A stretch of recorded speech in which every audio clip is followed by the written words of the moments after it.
Hello दोस्तों, mission government job के official YouTube channel पे आप सबका स्वागत है। जीके की जो हमने सीरीज शुरू कर रखी है उसके अंदर ये पार्ट हमारा 22 रहेगा। कुछ दिनों से मैं बिजी थी जिसके कारण से वीडियो अपलोड नहीं हो पाई है, और जैसे ही मुझे टाइम मिलता है मैं वीडियो अपलोड कर देती हूँ। तो आज की वीडियो बहुत इंपॉर्टेंट है। इसके अंदर मैं आपको लगभग 70 से 80 क्वेश्चन करवाऊंगी और रिवीजन भी कराऊंगी। तो वीडियो को पूरा सुनना, बहुत कुछ सीखने के लिए मिलेगा आपको आज की वीडियो से। तो आज का हमारा पहला क्वेश्चन है, केंद्र और राज्यों के बीच में शक्तियों का बंटवारा संविधान की किस अनुसूची में है? मूल संविधान में अनुसूचियां याद है ना आपको? मूल संविधान में अनुसूचियां कितनी थी? 8 थी। मूल संविधान किसको बोलते हैं? जब हमारा संविधान बना था, कब बना था? 26 नवंबर 1949 को। संविधान दिवस कब आता है? 26 नवंबर को आता है। वर्तमान में कितनी अनुसूचियां हैं? 12 अनुसूचियां हैं। अब इसमें से हमने कितनी अनुसूचियां कवर करनी है? तो 12 की 12 कवर करनी है। तो आज का जो क्वेश्चन है, केंद्र और राज्यों के बीच में शक्तियों का बंटवारा किया गया है, सेंटर और स्टेट के बीच में जो पावर का डिवीजन किया गया है, जो सूचियां बनाई गई है, वो कौन सी अनुसूची में है, कौन से शेड्यूल में है? तो 7वीं अनुसूची में है। अब 7 की 7 अनुसूचियां आपको याद करनी है। संविधान की पहली अनुसूची में किसका वर्णन है भी? तो संघ और उसके राज्य क्षेत्र का वर्णन है। दूसरी अनुसूची में वेतन और भत्तों का उल्लेख है। तीसरी अनुसूची में शपथ का उल्लेख है। चौथी अनुसूची में राज्यों का राज्यसभा में प्रतिनिधित्व, यानी किस राज्य से कितनी राज्यसभा सीटें हैं। और पांचवी अनुसूची में अनुसूचित और जनजाति क्षेत्र। छठी अनुसूची में असम, मेघालय, त्रिपुरा और मिजोरम के जनजाति क्षेत्र का उल्लेख है। और सातवीं अनुसूची में केंद्र और राज्यों के बीच में शक्तियों का बंटवारा किया गया है। और इसमें 3 प्रकार की सूचियां बनाई गई है: संघ सूची, राज्य सूची और समवर्ती सूची। संघ सूची में जो मामले आते हैं उसमें डिसीजन केंद्र सरकार लेती है। राज्य सूची में जो मामले आते हैं उसमें राज्य सरकार, और समवर्ती सूची में जो भी मामले आते हैं उसमें डिसीजन लेती है दोनों सरकारें मिलकर। अब पावर का डिवीजन हो गया तो झगड़े के चांस खत्म हो गए हैं। सबको पता है कि उनके क्या क्या काम है। इससे संविधान के रूल्स जो है वो आराम से फॉलो हो जाते हैं। ठीक है, नेक्स्ट क्वेश्चन है हमारा, आपातकाल का वर्णन संविधान के किस भाग में है? संविधान के हम चैप्टर्स भी कर रहे हैं। मूल संविधान में 22 चैप्टर है, लेकिन वर्तमान में अगर सब पार्ट्स को ऐड कर दें तो हम 25 चैप्टर पे पहुंच जाते हैं। तो इसका वर्णन संविधान के भाग नंबर 18 में है। अब 18 के 18 चैप्टर हमें याद करने हैं। तो संविधान के भाग नंबर 1 में किसका उल्लेख है भी? तो संघ और उसका राज्य क्षेत्र। भाग नंबर 2 में नागरिकता का उल्लेख है। भाग नंबर 3 में मौलिक अधिकार का उल्लेख है। भाग नंबर 4 में राज्य के नीति निदेशक तत्व। भाग नंबर 4 कै में मौलिक कर्तव्य। भाग नंबर 5 में संघ का डिटेल में वर्णन किया गया है। 6 में राज्य का डिटेल में वर्णन किया गया है। 7 समाप्त कर दिया गया है 7वें संविधान संशोधन 1956 द्वारा। 8 में केंद्र शासित प्रदेश का उल्लेख है। 9 में पंचायत का उल्लेख है। 9 कै में नगर पालिका का उल्लेख है। 10 में अनुसूचित और जनजाति क्षेत्रों का उल्लेख है। 11 में संघ और राज्यों के बीच में संबंध का उल्लेख है। 12 में वित्त और संपत्ति का उल्लेख है। 13 में राज्यों के मध्य व्यापार का उल्लेख है। 14 में संघ और राज्यों के अधीन सेवाओं का उल्लेख है।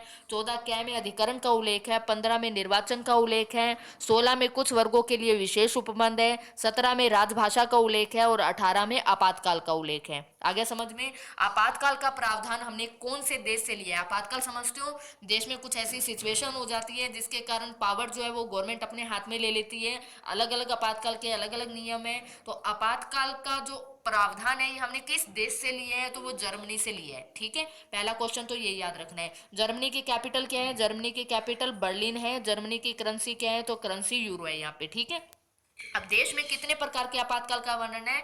हमारे देश में 3 प्रकार के आपातकाल का वर्णन है। नेशनल इमरजेंसी यानी राष्ट्रीय आपातकाल, उसके बाद है राष्ट्रपति शासन, उसके बाद है वित्तीय आपातकाल। राष्ट्रीय आपातकाल, राष्ट्रपति शासन, और एक है हमारे पास वित्तीय आपातकाल। ठीक है, तीनों याद रखने हैं। अब राष्ट्रीय आपातकाल का अनुच्छेद क्या है? 352 है। राष्ट्रपति शासन जिसको हम राज्यपाल शासन भी बोलते हैं उसका अनुच्छेद क्या है? 356 है। वित्तीय आपातकाल का अनुच्छेद क्या है? 360 है। कौन सा आपातकाल भारत में एक बार भी नहीं लगा? तो वित्तीय आपातकाल भारत में एक बार भी नहीं लगा। राष्ट्रपति शासन कब लगता है? किसी भी राज्य के अंदर अगर सीएम जो है, मान लो बहुमत नहीं आता, कोई सीएम नहीं बन पाता है, या किसी की कोई भी जो सीएम होते हैं अगर उसकी डेथ हो जाती है तो दोबारा से इलेक्शन करने के, इलेक्शन जब होते हैं उसके बीच में दोबारा सीएम बनने तक के जो टाइम होते हैं उसके बीच में राष्ट्रपति शासन लगाना पड़ता है। तो राष्ट्रपति शासन राज्यों में लगते हैं जिसको हम राज्यपाल शासन बोल देते हैं आगे जाके। वित्तीय आपातकाल तब लगेगा जब देश में पैसे की कमी हो जाएगी, एक बार भी नहीं लगा है ये भारत में। और नेशनल इमरजेंसी जो होती है, युद्ध वगैरह की स्थिति जो हो जाती है, उस टाइम पे ये लगाया जाता है। ठीक है, नेक्स्ट क्वेश्चन है हमारा, भारत में राष्ट्रीय आय यानी नेशनल इनकम और प्रति व्यक्ति आय यानी पर कैपिटा इनकम की गणना का प्रयास सर्वप्रथम किसने किया था? ये कोशिश किसने की थी कि पर कैपिटा इनकम निकालनी है? तो सर्वप्रथम ये कोशिश की थी दादा भाई नौरोजी ने। Grand old man of India के नाम से इनको जाना जाता है। भारत में नेशनल इनकम कैलकुलेट कौन करता है? सीएसओ, सेंट्रल स्टैटिकल ऑर्गेनाइजेशन, जिसकी स्थापना कब हुई थी? 1951 में हुई थी, मैंने आपको बताया था। ठीक है, नेक्स्ट क्वेश्चन है हमारा, कंगर घाटी नेशनल पार्क भारत के किस राज्य में है? कंगर घाटी यानी कंगर वैली, वैली बोलते हैं इसको। Kanger valley national park Bharat के किस राज्य में है? तो छत्तीसगढ़ में है। अब यहाँ से वैली के नाम से कई चीजें आती हैं। अगर पेपर में आता है साइलेंट वैली, साइलेंट वैली कहाँ पर है? केरल में है। अगर पेपर में आता है वैली ऑफ फ्लोवर, फूलों की घाटी, कहाँ पर है? तो उत्तराखंड के अंदर है। अगर पेपर के अंदर आता है यहाँ पे हमारे पास पिन वैली, पिन वैली कहाँ पर है? हिमाचल प्रदेश में है। अगर पेपर में आता है नियोरा वैली कहाँ पर है? तो पश्चिम बंगाल में है। और अगर पूछे कंगर वैली कहाँ पर है? तो छत्तीसगढ़ के अंदर है। ठीक है, सारे याद रखने हैं। केरल की कैपिटल क्या है? तिरुवनंतपुरम है। केरल के वर्तमान में सीएम पिनाराई विजयन है। गवर्नर आरिफ मोहम्मद खान है। उत्तराखंड की कैपिटल देहरादून है। सीएम त्रिवेंद्र सिंह रावत है। गवर्नर बेबी रानी मौर्य है। और हिमाचल प्रदेश की कैपिटल शिमला है। सीएम जयराम ठाकुर हैं। गवर्नर बंडारू दत्तात्रेय हैं। पश्चिम बंगाल की कैपिटल कोलकाता हुगली नदी के किनारे हैं। सीएम ममता बनर्जी है वर्तमान में। और गवर्नर कौन है? जगदीप धनखड़। छत्तीसगढ़ की कैपिटल रायपुर है। सीएम भूपेश बघेल है। और गवर्नर अनुसुईया उइके हैं। सबकी कैपिटल्स बता दी, सबके सीएम बता दिए, सबके गवर्नर बता दिए। ये वर्तमान अपडेट के अनुसार है। अगर आप वीडियो बाद में सुन रहे हो तो उस टाइम के सीएम गवर्नर आप लोग चेक कर लेना। ठीक है, नेक्स्ट क्वेश्चन है हमारा, I do what I do पुस्तक के लेखक कौन है? तो इसका नाम हो जाएगा रघुराम राजन। रघुराम राजन आरबीआई के 23वें गवर्नर रह चुके हैं। आरबीआई यानी रिजर्व बैंक ऑफ इंडिया, जिसकी स्थापना 1 अप्रैल 1935 को हुई थी। आरबीआई एक्ट कौन सा था? 1934। एक्ट पूछे तो 1934, स्थापना 1 अप्रैल 1935। जिस टाइम स्थापना हुई थी इसका हेडक्वार्टर कोलकाता में था।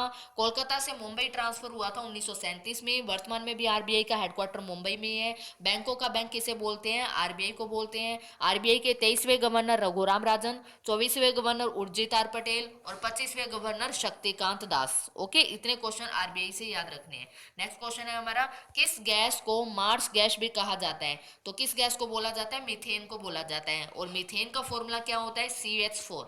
इसमें C1 है और H4 है। मीथेन के बाद इथेन, इथेन का फॉर्मूला क्या होता है? C2 होता है और H6 होता है। प्रोपेन का क्या होता है? C3H8। और उसके बाद ब्यूटेन, ब्यूटेन का क्या होगा? C4 और H10। मीथेन, इथेन, प्रोपेन और ब्यूटेन, चारों के फॉर्मूले भी आपको याद रखने हैं। नेक्स्ट है, पाकिस्तान की संसद का नाम क्या है? तो नेशनल असेंबली। फ्रांस की संसद का नाम भी क्या है? नेशनल असेंबली है। पाकिस्तान की संसद का नाम भी नेशनल असेंबली है। पार्लियामेंट किसकी संसद का नाम है? ट्रिक याद रखनी है, ABC। ऑस्ट्रेलिया, ब्रिटेन और कनाडा, तीनों की संसद का नाम क्या है? पार्लियामेंट है। अमेरिका की संसद का नाम क्या है? कांग्रेस है। ठीक है, नेक्स्ट है, कबड्डी में कितने प्लेयर होते हैं भी? तो कबड्डी में 7 प्लेयर होते हैं। पोलो में कितने होते हैं? तो 4 प्लेयर होते हैं। पोलो के अंदर वाटर पोलो में कितने होते हैं? 7 प्लेयर होते हैं। ठीक है, ये आपको ध्यान रखना है। नेक्स्ट है, कोणार्क का सूर्य मंदिर कहाँ पर है? तो कोणार्क का सूर्य मंदिर है उड़ीसा में। उड़ीसा की कैपिटल क्या है? भुवनेश्वर है। सीएम नवीन पटनायक है। गवर्नर गणेशी लाल है। मध्य प्रदेश की कैपिटल भोपाल है। सीएम शिवराज सिंह चौहान है। गवर्नर आनंदीबेन पटेल है। हिमाचल प्रदेश अभी मैंने आपको कराया, कैपिटल शिमला है। सीएम जयराम ठाकुर है। गवर्नर बंडारू दत्तात्रेय है। और असम की कैपिटल दिसपुर है। जल्दी से सीएम और गवर्नर मुझे नीचे कमेंट कर दीजिए। वर्ल्ड हैप्पीनेस डे यानी विश्व खुशी दिवस कब आता है? तो हर साल 20 मार्च को आता है। 22 मार्च को क्या आता है? विश्व जल दिवस आता है। 15 मार्च को विश्व उपभोक्ता दिवस आता है। और 8 मार्च को क्या आता है? इंटरनेशनल वुमेन डे यानी अंतर्राष्ट्रीय महिला दिवस आता है। तो ये हमारी आज की वीडियो थी। वीडियो पसंद आए तो वीडियो को लाइक कर देना, और जो बच्चे चैनल पे नए हैं वो चैनल को सब्सक्राइब कर लेना। Thank you.